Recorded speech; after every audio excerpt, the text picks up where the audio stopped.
donc de l'équipe Ville Vivante avec David Niette à sa droite, et puis j'en profite pour souhaiter publiquement un bon anniversaire à David.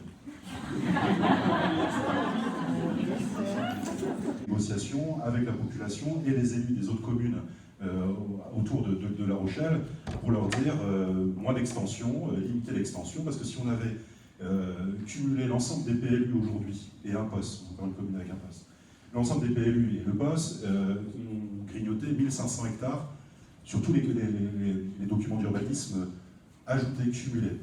L'objectif du PLU, c'est de diminuer par 5 cette consommation. On sera à 200 hectares de consommation en extension sur de l'habitat, et puis un petit peu également pour de l'activité économique. Il faut densifier, parce que ce n'est pas la question de l'intensification de la ville qui se pose, c'est la question, il faut le faire, la question c'est comment on le fait.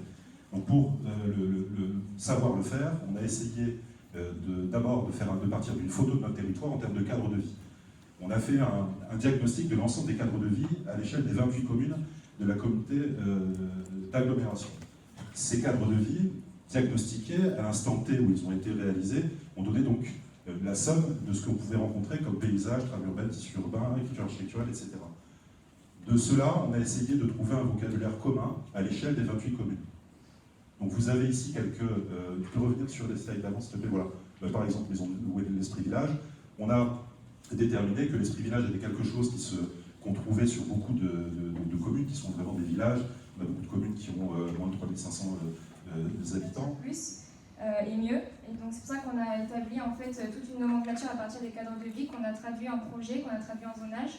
Ce zonage-là, il s'appuie donc essentiellement sur ces cadres de vie-là. Certes, on les a regroupés, on ne pouvait pas retrouver 15 zones différentes pour traduire une implantation simple dans une seule zone. Les tissus aujourd'hui qui font la qualité de nos espaces urbains, espaces bâtis, c'est justement de retrouver cette diversité-là qu'on ne retrouve plus finalement aujourd'hui dans les opérations d'ensemble qui sont aménagées.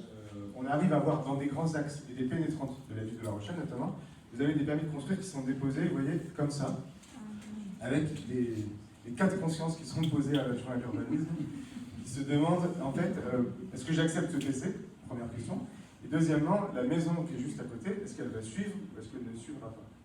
Et quand on regarde, vous voyez, donc là on était sur la parcelle qui faisait 622 m², un bon coup pour le promoteur, je ne sais pas comment il a fait, mais il a obtenu un compromis à 250 000 €, donc ça a passé.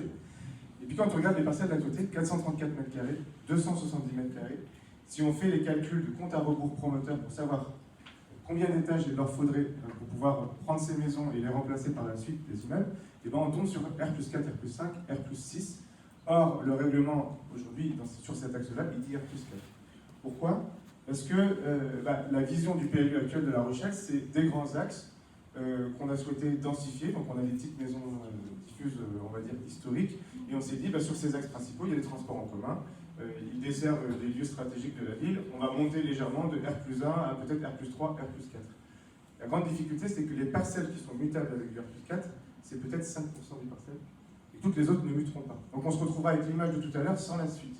Donc on a quitté cette vision d'axe en fait, qui ne prend pas en compte la morphologie du parcellaire existant et ce qui est bâti, pour aller vers une stratégie de lieux dans lesquels les élus de la ville de La Rochelle et de l'Agglo vont être capables de porter des hauteurs plus élevées, R+5, peut-être R+6, voire un peu plus, et dans des endroits donc, qui seront moins continus, qui seront plus des lieux de vie intense urbaine et moins la vision un petit peu simpliste de l'axe qui se densifie.